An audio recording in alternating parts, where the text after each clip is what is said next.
നബിയെ സ്നേഹിക്കുക എന്നത് വിശുദ്ധ ഖുർആനും തിരുസുന്നത്തും സലഫു സാലിഹീങ്ങളുടെ സച്ചരിതങ്ങളും അഥവാ അഹ്ലുസുന്ന വൽ ജമാഅ നമ്മെ പഠിപ്പിച്ചതാണ്. അത് അഖീദയിൽപ്പെട്ടതാണ്, നമ്മുടെ വിശ്വാസത്തിൽപ്പെട്ടതാണ്, അടിസ്ഥാന കാര്യങ്ങളിൽപ്പെട്ടതാണ്. എന്നാൽ നബിദിനാഘോഷം എന്നത് അഹ്ലുസുന്ന വൽ ജമാഅ പഠിപ്പിച്ച ഒന്നല്ല. കുല്ലു ബിദ്അത്തിൻ ളലാല വകുല്ലു ളലാലത്തിൻ ഫിന്നർ. നബി സല്ലല്ലാഹു അലൈഹി വസല്ലം തങ്ങളുടെ ജവാമിഉൽ കലിമിന് ഉദാഹരണമായി അഹ്ലുസുന്നയുടെ ഇമാമിങ്ങൾ പഠിപ്പിക്കുന്ന ഒരു ഹദീസ് ഉണ്ട്. അതെന്താ? മൻ അമില അമലൻ ലൈസ അലൈഹി അംറുനാ ഫഹുവ റദ്ദ്. ഇമാം മുസ്ലിം 1718 നമ്പർ ഉദ്ധരിച്ച ഹദീസാണ്. ഒരാൾ ഒരു പ്രവൃത്തി ചെയ്തു, അതിന് നബി പറയാണ് ആ പ്രവൃത്തിക്ക് നമ്മുടെ കൽപ്പനയില്ലെങ്കിൽ അത് തള്ളപ്പെടേണ്ടതാണ്. സുബ്ഹാനക അലീം.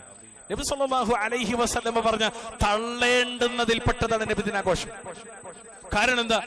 നബിദിനാഘോഷം എന്ന് പറയുന്ന നബിദിന ആചരണത്തിന്, നബിയുടെ ബർത്ത്ഡേ ആഘോഷിക്കുന്നതിന് ദീനുൽ ഇസ്ലാമിൽ കൽപ്പനയില്ല, അള്ളാഹുവിന്റെ റസൂലിന്റെ കൽപ്പനയില്ല. എന്നാൽ നബിയെ സ്നേഹിക്കണം, പിൻപറ്റണം, അനുസരിക്കണം എന്നതിൽ കിതാബിൽ കൽപ്പനയുണ്ട്, സുന്നത്തിൽ കൽപ്പനയുണ്ട്, അഹ്ലുസുന്ന വൽ ജമാഅ കൽപ്പിച്ചതാണ്. നബിദിനം കൽപ്പനയില്ല, നബി സ്നേഹം വാജിബാണ്, കൽപ്പിച്ചതാണ്.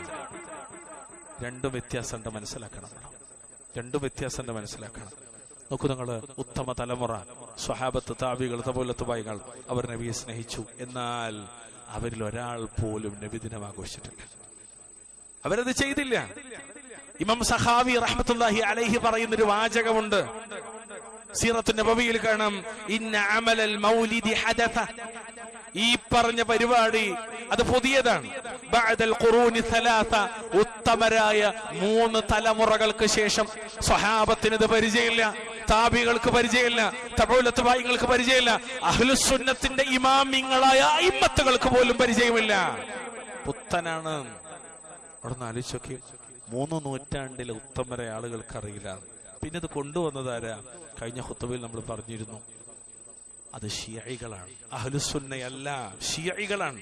സ്വഹാബത്തിനെ കാഫിറാക്കുന്ന തീവ്ര വിഭാഗമായ റാഫിദികളാണ് അത് കൊണ്ടുവന്നത്. റാഫിദികൾ.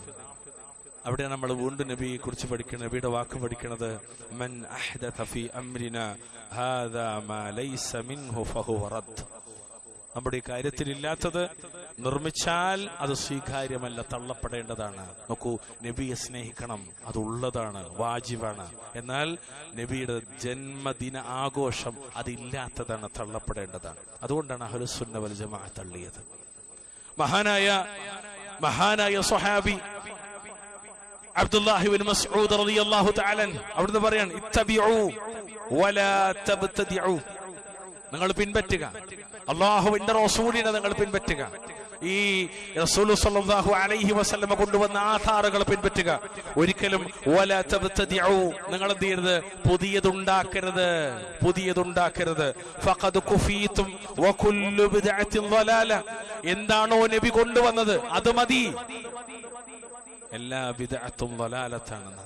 അപ്പൊ ഒരു ചോദ്യം വരും, ആളുകൾ പറയും, സാധാരണ നാട്ടിൽ കേൾക്കും, നല്ലതല്ലേ. ശരിക്കും ആലോചിച്ചു, നിങ്ങള് നല്ലതാണോ? അല്ല, നല്ലതല്ല. സന്തോഷിക്കുന്ന നല്ലതല്ലേ? മദ്ഹ് പറയുന്ന നല്ലതല്ലേ? ചരിത്രം പറയുന്ന നല്ലതല്ലേ? മുസ്ലിങ്ങൾ ഒരുമിച്ച് കൂടുന്ന നല്ലതല്ലേ? ഭക്ഷണം നൽകുന്നത് നല്ലതല്ലേ? പ്രിയമുള്ളവരെ, നല്ലതല്ലേ എന്നാണ്, അതൊക്കെ നല്ലതല്ലേ എന്നാണ്.